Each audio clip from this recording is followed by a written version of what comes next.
Video like जरूर कर लीजिए और ऐसे वीडियो लगातार फ्री में पाने के लिए चैनल को तुरंत सब्सक्राइब कर लीजिए और बेल आइकन को जरूर टैप कर लीजिए ताकि आगे भी सारे वीडियो आपको मिलते रहे। यूट्यूब में फॉलो करते हैं तो प्लीज ये वाला फ्री टेलीग्राम चैनल जरूर ज्वाइन कर लीजिएगा। सारे नोटिफिकेशन सारे अपडेट यहीं पे आते हैं, ध्यान रखिए। तो दोस्तों आरओ की पीवाईक्यू सीरीज में आज इकोनॉमी का एक और वीडियो ले आए। ये लास्ट वीडियो है इकोनॉमी का, ठीक है। 2 पार्ट में आरओ की इकोनॉमी का भी हमने खत्म कर लिया। और देखिए आरओ पीवाईक्यू करके मैंने प्लेलिस्ट बना दी, उसमें सारे जीएस में जितने भी पीवाईक्यू पूछे गए सिर्फ आरओ के एग्जाम में वो मैंने सब बताए हैं, ठीक है। अब इसके बाद मैं आपको साइंस का बचा है वो और हिस्ट्री का वो भी कराऊंगा। पर कल संडे है, उससे पहले मैं आपको संडे का कल आपको एक बहुत बढ़िया सा जीएस फुल लेंथ टेस्ट दूंगा कल। ध्यान रखिएगा, टाइम आपको मैं बता दे रहा हूँ। कल 12 बजे, कल सुबह 12 से 3 बजे तक आप उसको करिए, पूरा एक्सप्लेनेशन के साथ में दूंगा। अटेम्प्ट करिए जीएस प्लस हिंदी का टेस्ट। आप देखिए उसमें कितने सवाल आपके बन रहे हैं। टेस्ट जरूर लगाइए, पूरा रिवीजन आपका टेस्ट सही होगा कि और टाइम मैनेजमेंट भी आपका बनेगा। हमारे ऐप में भी टेस्ट चल रहे हैं, उनको भी आप ले सकते हैं बढ़िया सा प्रैक्टिस करने के लिए। तो आज का 51 नंबर से प्रश्न शुरू होगा। कह रहा which finance minister announce the long term physical policy in India. Bharat में दीर्घकालीन राजकोषीय नीति की घोषणा किस वित्त मंत्री द्वारा की गई थी? तो ये करी थी किसने? वीपी सिंह ने। किसके द्वारा करी गई थी? वीपी सिंह के द्वारा। महत्वपूर्ण स्टैटिक प्रश्न है क्योंकि याद कर लेना। अगला है micro finance institution in 2011 on the recommendation of which of the following has been establish. ये जो सूक्ष्म और वित्तीय संस्थाएं, इनको किसने सिफारिश की थी स्थापना करने के लिए? तो इसकी स्थापना करी थी मालेगाम समिति ने, ठीक है, मालेगाम समिति। और इससे पहले वाले वीडियो मैंने आपको एमएसएमई के अब नए जो टर्नओवर है वो भी बताए थे, उनको जरूर याद कर लेना। इसके बाद है व्हाट इज शैडो बैंकिंग, है ना, ये स्टैटिक टर्म है, याद करना। प्रतिछाया बैंकिंग क्या होती है? तो इसको क्या कहते हैं? Carrying out financial and other activities by NBFC, है ना, यानी गैर बैंकिंग वित्तीय संस्थाएं द्वारा वित्तीय और अन्य गतिविधियों को संपन्न करना। भाई शैडो बैंकिंग, बैंकिंग की छाया ही की तरह है। नॉन बैंकिंग फाइनेंशियल जो इंस्टीट्यूशन है ना, तो बैंकिंग की छाया की तरह काम करते हैं एनबीएफसी। अगला what is the which is of the following is the direct tax. इनमें से कौन डायरेक्ट टैक्स है? सेल्स, एक्साइज, कस्टम या वेल्थ टैक्स। तो बहुत ही आसान है। वेल्थ टैक्स डायरेक्टली आप ही से वसूला जाता है, बीच में कोई नहीं होता है ना, तो उसको बोलते हैं डायरेक्ट टैक्स। बाकी कस्टम, एक्साइज, सेल्स ये सब इनडायरेक्ट टैक्सेस हैं। इनकम टैक्स भी डायरेक्ट टैक्स है। As per the payment of gratuity act 1972 what is the maximum limit for the payment of gratuity, ठीक है। ये भी स्टैटिक का प्रश्न है, याद कर लेना इसको। 10 लाख रुपए मैक्सिमम पेमेंट होती है ग्रेचुटी की, ठीक है। ग्रेचुटी भुगतान की अधिकतम सीमा क्या होती है? 10 लाख रुपए होती है। इस एक्ट का समय भी याद रख लो। पेमेंट ऑफ ग्रेचुटी एक्ट पूछ सकता है कब आया? 1972 में आया। फिर है the beginning of PAN consist of 5 English letter AFJ this which P stand for. P का मतलब क्या है? पैन कार्ड में नहीं होता है जो, तो इसका P का मतलब हुआ पर्सनल। क्या हो जाता है? पर्सनल, ठीक है। अगला है urban poverty has its roots in rural areas, यानी शहरी गरीबी की जड़ ग्रामीण क्षेत्रों में होती है। Because the level of education rural area is low. ग्रामीण क्षेत्रों में शिक्षा का स्तर कम होता है, इसलिए कह रहा है शहरी गरीबों की जो जड़ है वो ग्रामीण क्षेत्रों में है। तो ये दोनों अलग अलग ठीक है भाई, ग्रामीण क्षेत्रों में एजुकेशन नहीं है, पर उसका ये कारण थोड़ी कि शहरों में पॉवर्टी है ना। ये ठीक है कि अर्बन पॉवर्टी जो है वो उसका रूट है रूरल एरिया में, शहरी गरीबी की जड़ी ग्रामीण क्षेत्रों में ही है। ये दोनों सही है, पर ये उसका एक्सप्लेनेशन नहीं होगा, ठीक है। यानी ऑप्शन बी सही हो जाएगा इसका। अगला देख लेते हैं। Poverty level is determine in India. Poverty level यानी भारत में गरीबी स्तर को कैसे निर्धारित करते हैं? On the basis of per capita income of different state, based on median house hold income, based on the expenditure of domestic consumer, on the basis of slum population of country. तो ये हम देखते हैं घरेलू उपभोक्ता के व्यय के आधार पर, है ना, एक्सपेंडिचर ऑफ डोमेस्टिक कंज्यूमर, उनको देखते हैं। इंपॉर्टेंट था, याद रखना वो। Water prevention and control of pollution cess act ये कब आया था? कई सवाल इनमें से डायरेक्टली मेल भी जाएंगे देखने को आपको, है ना, तो ये स्टैटिक के प्रश्न जरूर याद रखो। तो water prevention control of pollution act आया था 1977 में। फिर consider the following events and arrange them into chronological order. NABARD की स्थापना कल मैंने बताई थी। Bank linkage programme to self help group, किसान कार्ड क्रेडिट कार्ड योजना भी कल बताया था, और एस्टैब्लिशमेंट ऑफ RRB ये भी बताया था, एग्जाम में पूछता है ये। तो देखिए इनमें से RRB की स्थापना की बात करें तो ये 1900 कब हुई थी? 75 में हुई थी, ठीक है। RRB कब स्टैब्लिश हुआ था? 1975 में हुआ था। किसान क्रेडिट कार्ड योजना ये मैंने आपको बताई थी कब आई थी? 1998 में आई थी। किसान क्रेडिट कार्ड योजना कब आई थी? 1998 में। बैंक लिंकेज को कनेक्ट करा था 1992 में, और नाबार्ड आया था 1982 में, ठीक है। याद रखिए 1982, 92, 3 और 1998 और 75। यानी सबसे पहले आया क्या? ये देख सकते हो 4, उसके बाद फिर 1, उसके बाद फिर 2, उसके बाद फिर 3, ठीक है, ऑप्शन ए हो जाएगा। अगला, headquarter of SIDBI is located on the following place. इसका हेडक्वार्टर कहाँ है? सिडबी का small industrial bank of India, Lucknow में, ठीक है। विच of the following is the name of Dunkel associated. Dunkel का नाम निम्न में से किससे संबंधित है? WTO, गैट, OCGC या एग्जिम बैंक। तो ये देखिए एक एग्रीमेंट था गैट के द्वारा 1991 में, डंकन ड्राफ्ट जिसको बोलते थे वो है ना। डंकन किससे एसोसिएटेड है? गैट, ठीक है, याद रखिएगा इसको। चलिए अगला है, which one of the following is not expected to promote inclusive growth? High growth rate of national income, rural development, agriculture development या एडिक्वेट क्रेडिट टू फार्मर। मतलब निम्नलिखित में से किस एक से समावेशित विकास को बढ़ाने की आशा नहीं की जा सकती है? यानी high growth rate of national income, राष्ट्रीय आय की ऊंची वृद्धि से समावेशित विकास, मतलब सबको लेके चलना है ना। Rural development, agriculture development, adequate credit farmer, ये सब इंक्लूसिव डेवलपमेंट में आ जाते हैं, ये नहीं आता है। अगला, which of the following hinders the success of the process of financial inclusion. निम्न में से कौन सा एक वित्तीय समावेशन की प्रक्रिया की सफलता में बाधक है? Low income, illiteracy, absence of bank branches या ऑल ऑफ द अबव। तो सारे ही सही हो जाएंगे इसके। Whose interest does the Indian model of development protect. विकास का भारतीय मॉडल किसके हितों की सुरक्षा करता है? इंडिविजुअल, स्टेट या दोनों? भाई दोनों ही को करेगा, है ना। डेवलपमेंट प्रोटेक्ट करेगा, इंटरेस्ट दोनों ही के, दोनों हो जाएंगे। The basis of poverty estimate in India, अभी इससे पहले भी करा हमने। जो बेसिस ऑफ पॉवर्टी एस्टीमेशन का भारत में गरीबी उन्मूलन का आधार वो है कंजम्पशन एक्सपेंडिचर ऑफ फैमिली, कितना कर रही है कंजम्पशन कोई भी फैमिली, ठीक है। Government of India constituted a committee to determine new standard for estimating the population living below the poverty line. Which among the following was the chairman of this committee.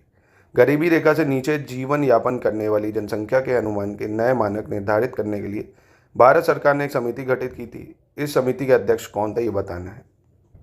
तो ये थे सुरेश तेंदुलकर, है ना, Tendulkar committee जिसको बोलते हैं, सुरेश तेंदुलकर या तेंदुलकर कमेटी। अगला देखते हैं, विच of the following proportion of the population below the poverty line in India was estimated by Tendulkar committee. यानी तेंदुलकर समिति में भारत में गरीबी रेखा के नीचे की जनसंख्या का निम्न में से कौन सा अनुपात आकलित किया था? तो इसका पॉइंट याद रखना 37.2। कितना? 37.2। 37.2 रटना पड़ेगा 2-4 बार। अगला है, सार्वजनिक वितरण प्रणाली यानी पब्लिक डिस्ट्रीब्यूशन सिस्टम के संबंध में क्या सही है? The main objective was to provide essential commodities at subsidize price. It was started as a cost subsidy programme. Food subsidy is given by the state government. तो देखिए यहाँ पे पहला दूसरा सही है, तीसरा गलत हो जाएगा। खाद्य सब्सिडी राज्य सरकार के द्वारा दी जाती है, गलत है, केंद्र सरकार देती है इसको, ठीक है। अगला है, who among the following does not initiate and organise the mid day meal scheme. निम्न में से कौन मध्याह्न भोजन योजना को प्रारंभ एवं व्यवस्थित नहीं करता है? स्कूल मैनेजमेंट, पंचायती राज इंस्टीट्यूशन, सेल्फ सर्विस ग्रुप या कॉन्ट्रैक्टर। तो इसलिए कॉन्ट्रैक्टर नहीं करेगा भाई, है ना। स्कूल मैनेजमेंट तो करेगा ही, पंचायती राज का काम भी है, सेल्फ सर्विस ग्रुप भी करते हैं, कॉन्ट्रैक्टर नहीं करता है। अगला, which of the following is not included in the TRIPS agreement to provide protection. निम्नलिखित में से किसको ट्रिप्स समझौते संरक्षण प्रदान करने के लिए सम्मिलित नहीं किया गया है? Trademark, external design of integrated circuit design, geographical indication या प्लांट प्रोडक्शन। तो देखिए पौधे उत्पादन या प्लांट प्रोडक्शन के लिए नहीं है, GI टैग के लिए है, इंटीग्रेटेड सर्किट डिज़ाइन के लिए, ट्रेडमार्क के लिए भी है, ठीक है। अगला 72, which one of the following is not cover under the minimum needs programme. निम्नलिखित में से कौन एक न्यूनतम आवश्यकता कार्यक्रम के अंतर्गत नहीं आता है? Rural water supply, social forestry, primary education या इम्प्रूवमेंट ऑफ अर्बन स्लम्स। तो देखिए मिनिमम नीड्स प्रोग्राम के अंतर्गत सोशल फॉरेस्ट्री जो है ये नहीं आती है, सामाजिक वानिकी ये नहीं आती, ठीक है। अगला है, इन विच 5 year plan was the national rural health mission launch. National rural health mission को कब लॉन्च करा गया था? तो नेशनल रूरल हेल्थ मिशन को लॉन्च करा 10वें 5 ईयर प्लान में, जो कि 2002 से 2007 तक चला था, ठीक है। इंपॉर्टेंट है, फिर पूछा जा सकता है। नेशनल रूरल हेल्थ मिशन 2002 से 7 में 10th 5 ईयर प्लान। आम आदमी बीमा योजना ये कब आई थी? देखो पुरानी योजनाएं पूछी जाती हैं, तो ये जो मतलब बहुत ज़्यादा पुरानी भी हो और बहुत इंपॉर्टेंट थी वो पूछ लेता है, तो योजना जरूर कर लेना। आम आदमी बीमा योजना 2007 में आई थी। विच of the following country is not a member of south Asian association for regional cooperation. यानी सार्क का मेंबर नहीं है, कह रहा है। कौन सा देश इसमें से? तो बहुत आसान है, कंबोडिया नहीं है सार्क का मेंबर। और इसका हेडक्वार्टर कहाँ है शार्क कंट्रीज़ का? तो काठमांडू में, नेपाल में है ना, काठमांडू नेपाल में। इसमें अफ़गानिस्तान भी है, पाकिस्तान भी है, इंडिया भी है, नेपाल भी है, भूटान है आपका, श्रीलंका है, मालदीव है, ठीक है, मतलब मेनली साउथ एशिया कंट्री है। Who among the following was the chairman of committee on financial inclusion formed in 2005? तो 2005 में फाइनेंशियल इंक्लूजन पर बनाए गए समिति के अध्यक्ष कौन थे? रंगराजन। कौन थे? रंगराजन, ठीक है, याद रखना इसको। अगला प्रश्न देखते हैं। The commercial bank to be merged with Punjab National Bank is? Punjab National Bank में विलय होने वाला वाणिज्यिक बैंक कौन सा है? बैंक ऑफ इंडिया, न्यू बैंक, इंडियन ओवरसीज या Oriental bank?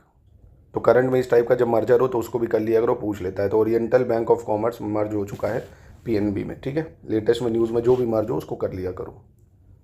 Which of the following is an example of foot loose industry? Foot loose industry का एग्जाम्पल क्या है? ऑयल रिफाइनिंग, शुगर, सॉफ्टवेयर या एल्युमिनियम? अब देखिए, फुट लूज इंडस्ट्री वो इंडस्ट्री होती है मतलब जिसको आप कहीं भी सेटअप कर सकते हो, है ना। उसके लिए बड़ी बड़ी इंडस्ट्रीज ये सब लगाने की तो ज़रूरत है नहीं। तो सॉफ्टवेयर, है ना, कहीं भी सेटअप कर लो भाई, है ना। बाकी इन सब के लिए तो भाई बहुत ज़्यादा आपको मैन्युफैक्चरिंग के लिए इंडस्ट्रीज लगानी होंगी। तो फुट लूज यही सॉफ्टवेयर इंडस्ट्रीज वगैरह हो गई। Which of the following statement is regarding globalisation is not correct? वैश्वीकरण के संबंध में कौन सा कथन सही नहीं है? It has encourage Indian industrial to seek foreign investment? इसने भारतीय उद्योगपतियों को विदेशी निवेश प्राप्त करने के लिए उत्साहित किया। It has motivated top industrialist to buy big establishment broad. It has encourage foreign companies to buy Indian companies. It has created sense of optimism among small entrepreneurs in India. ये गलत है। इसने भारत में छोटे उद्यमियों में आशावाद का एक बोध पैदा किया। ये गलत हो जाएगा। बाकी तीनों सही हो जाएंगे भाई। ग्लोबलाइजेशन की जरिए तो आप देख रहे हो ना, इतने सारे ब्रांड आज भारत में है। नहीं तो सिर्फ आप देखते थे दूरदर्शन ही चलता था, गिने चुने एक दो ब्रांड चलते थे। आज देखो सभी आ रहे निवेश कर रहे हैं ना। Which of the following programme was mean to remove poverty in rural India? IRDP, TRYSEM, NREP या ऑल ऑफ द अबव? तो देखिए इसके तीनों ही सही हो जाएंगे। NREP मतलब national rural employment programme. TRYSEM का मतलब हो गया आपका क्या? Training of rural youth for self employment. IRDP integrated rural development programme, है ना। तो ये तीनों ही सही हैं। First industrial policy of independent India was announced in? ये कब आई थी पहली इंडस्ट्रियल पॉलिसी? तो फर्स्ट इंडस्ट्रियल पॉलिसी 1948 में आ गई थी। कब आ गई थी? 1948 में। अगला, the weather based crop insurance scheme was first implemented? यानी मौसम आधारित फसल बीमा योजना सबसे पहले किसने लागू की थी? तो इसको लागू करा था कर्नाटक ने। किसने? कर्नाटक ने, ठीक है। इसके बाद विच of the following agriculture product earn maximum foreign exchange for the country from its export? निम्नलिखित में से कौन सा कृषि उत्पाद अपने निर्यात से देश के लिए सर्वाधिक विदेशी मुद्रा प्राप्त करता है? तो ये है बासमती राइस। भाई ये सबसे ज़्यादा एक्सपोर्ट होता है ना, याद रखना इसको। Largest average size of cooperative holding in India? Bharat में संक्राय जोतों का सबसे बड़ा औसत आकार क्या है, मतलब कहाँ पे है? तो average size of operative land holding है राजस्थान में। कहाँ पे? राजस्थान में, याद रखना। अब इसको मैचिंग करनी है आपको। Economic development, economic growth, sustainable development, quality of life, ठीक है। तो इकोनॉमिक डेवलपमेंट ये है स्ट्रक्चरल चेंज। इकोनॉमिक ग्रोथ की बात करें तो ये है भाई GDP इकोनॉमिक ग्रोथ से रिलेटेड है। सस्टेनेबल डेवलपमेंट इन्वायरमेंट से रिलेटेड है। क्वालिटी ऑफ लाइफ हेल्थ से रिलेटेड है। आसान हो गया ना, ऑप्शन डी हो गया। Which of the following does not have the status of Maharatna as on February? तो अब ये तो महारत्ना नवरत्ना प्रेजेंट टाइम में कितनी कंपनी है ये आप एक बार देख लीजिएगा, पूछ लेता है इससे एग्जाम में। The M of Rajiv Awas Yojana, इसका मुख्य एम क्या था? ग्रामीण निर्धनों के लिए आवास की व्यवस्था, provision of housing for rural poor, slum free India, hostel arrangement for poor student, arrangement of night shelter. तो ये था मलिन बस्ती मुक्त भारत। राजीव आवास योजना क्या था? Slum free India. Slum free India. Which of the following control credit creation bye commercial bank in India? Bharat में व्यावसायिक बैंकों द्वारा साख सृजन का नियंत्रण कौन करता है? तो बहुत ही आसान है, RBI करता है भाई। अगला है मैचिंग करनी ऑर्गेनाइजेशन और एस्टैब्लिशमेंट। ICICI, IDBI, IFCI और SIDBI, ठीक है। तो देखिए SIDBI की स्थापना की बात करें तो SIDBI की स्थापना 1955 में हुई थी। ये बिल्कुल सही हो जाएगा। SIDBI की स्थापना कब हुई थी? SIDBI की कह रहा हूँ, ICICI बैंक की, मतलब ICICI बैंक की स्थापना बहुत पुरानी है, 1955 में हो गई थी। और industrial development bank of India की बात करें अगर, इसकी स्थापना 1964 में हुई थी। और Indian finance corporation of India की बात करें तो इसकी स्थापना 1948, और बच गया आपका सिडबी, इसकी स्थापना 1900 हो गई 90, ठीक है। तो कई बार ये बैंक और इनके स्थापना वर्ष भी देखो पूछ लिए जाते हैं, तो ये भी आपको याद करने चाहिए। अगला देखते हैं, विच of the following is covered by the scheme of किसान क्रेडिट कार्ड, जो 1998 में आया था। Consumption credit and investment credit, यानी उपभोग साख एवं निवेश साख। कंजम्पशन क्रेडिट ओनली, केवल उपभोग साख। इन्वेस्टमेंट क्रेडिट ओनली, केवल निवेश साख। तो इसमें सिर्फ था उपभोग साख एवं निवेश साख, यानी consumption credit and investment credit. Which of the following is not included in the working capital of farm, किसी फार्म के चल लागत पूंजी में निम्नलिखित में से क्या शामिल नहीं है, ठीक है। शीट्स, फर्टिलाइजर, इरिगेशन वाटर या लैंड रेवेन्यू। तो भाई ऑब्वियस सी बात है, लैंड रेवेन्यू जो है वो उसकी वर्किंग कैपिटल थोड़ी है, उससे उसको पैसा थोड़ी मिलेगा, उससे तो उसका नुकसान ही होगा। विच one of the following is not included in the main 3 pillars of the agreement on agriculture under the WTO, विश्व व्यापार संगठन के अंतर्गत कृषि पर समझौते के मुख्य 3 स्तंभों में निम्नलिखित में से कौन एक सम्मिलित नहीं है। बाजार पहुंच, आंतरिक समर्थन, निर्यात प्रतियोगिता, डंपिंग रोधी, प्रतिपूरक चुंगियाँ। तो यह है anti dumping and compensatory duties, यानी डंपिंग रोधी व प्रतिपूरक चुंगियाँ। Which of the following programme does not come under rural infrastructure development programme, निम्नलिखित में से कौन सा एक कार्यक्रम ग्रामीण अवस्थापना विकास कोष के अंतर्गत नहीं आता है। Rural water supply, rural road, rural electrification या रूरल इंडस्ट्री। तो ये ग्रामीण उद्योग जो है, रूरल उद्योग या ग्रामीण उद्योग, रूरल इंडस्ट्री, ये नहीं आता है इसके अंतर्गत, ठीक है। अगला है JNNURM। JNNURM is a concern with reform in which of the following, इसका संबंध निम्नलिखित में से किसमें सुधार करने से है। Rural building construction, urban and rural marketing structure, employment to educate person या अर्बन इंफ्रास्ट्रक्चर। तो ये है अर्बन इंफ्रास्ट्रक्चर के लिए या शहरी अधोसंरचना के लिए, ठीक है। तो ये वही सब है जो करंट अफेयर्स में न्यूज़ में था, देखिए उसी तरह का प्रोग्राम है ये। Who propounded the concept of shadow price for the pricing of public goods, यानी सार्वजनिक वस्तुओं की कीमत निर्धारण हेतु छाया कीमतों की अवधारणा को किसने दिया है। तो ये दिए देने वाले हैं J. टिनबेरिन। कौन है? J. टिनबेरिन, ठीक है, J. Tinbergen. Which one of the following is the correct base year for measuring national income in India, Bharat में नेशनल इनकम को मेजर करने का बेस ईयर क्या है? 2004-05, ठीक है। तो अब देख रहे हो किस तरह के प्रश्न आते हैं, हल्के में मत लो भाई जीएस को, तो इसलिए प्लीज़ इन सबको अच्छे से करो। जो RORO के स्टैटिक प्रश्न है उनको अच्छे से करिए आप इकोनॉमी के। अगला देखिए, who among the following is responsible for preparation of annual economic review, यानी वार्षिक आर्थिक समीक्षा को तैयार करने के लिए कौन उत्तरदायी है। तो ऑब्वियसली कौन करेगा भाई? मिनिस्ट्री ऑफ फाइनेंस करेगा इसको। India largest fertiliser factory located in cooperative sector, कहाँ पे भाई सबसे बड़ी जो कारखाना है उर्वरक कारखाना, तो उर्वरक कारखाना सबसे बड़ा फूलपुर उत्तर प्रदेश में, फूलपुर उत्तर प्रदेश।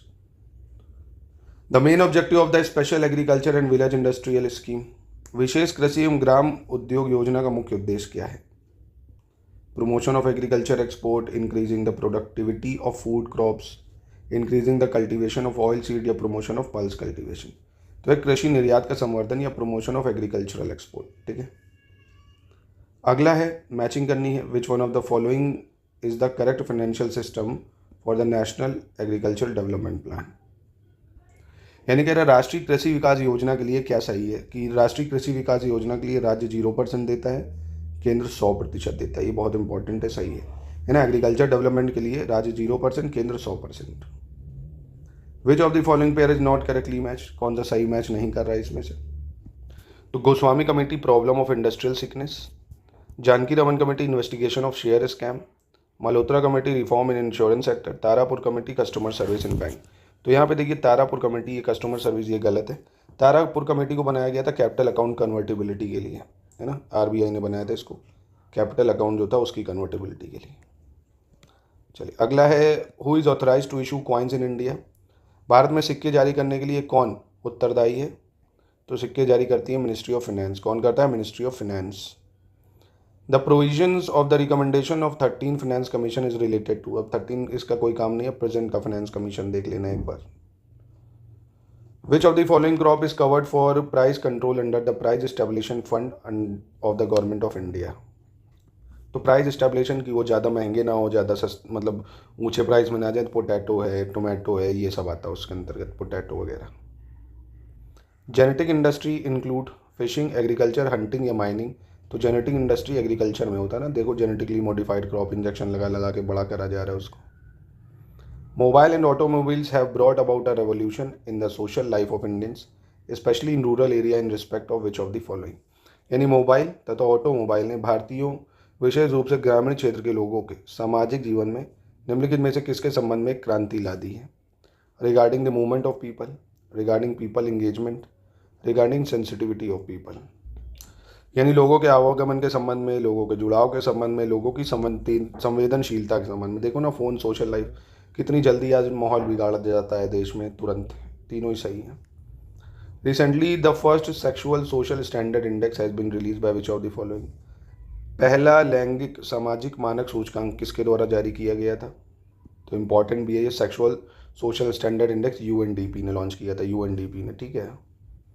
विच of the following is the social objective of business. व्यवसाय का सामाजिक उद्देश्य क्या है भाई? इनोवेशन, एम्प्लॉयमेंट जनरेशन और बिजनेस कोऑर्डिनेशन, रिस्क मैनेजमेंट। तो ऑब्वियसली भाई रोजगार सृजन है ना। बिजनेस का ऑब्जेक्टिव क्या है भाई? Employment generation. सोशल ऑब्जेक्टिव तो यही ना, सामाजिक न्याय। विच one of the following will not have direct effect on human capital formation. कौन एक मानव पूंजी निर्माण पर प्रत्यक्ष प्रभाव नहीं डालेगा? एजुकेशन, मेडिकल केयर, ट्रेनिंग या इरिगेशन। तो ऑब्वियसली सिंचाई से आपका क्या ही होगा, ह्यूमन कैपिटल फॉर्मेशन थोड़ी होगा।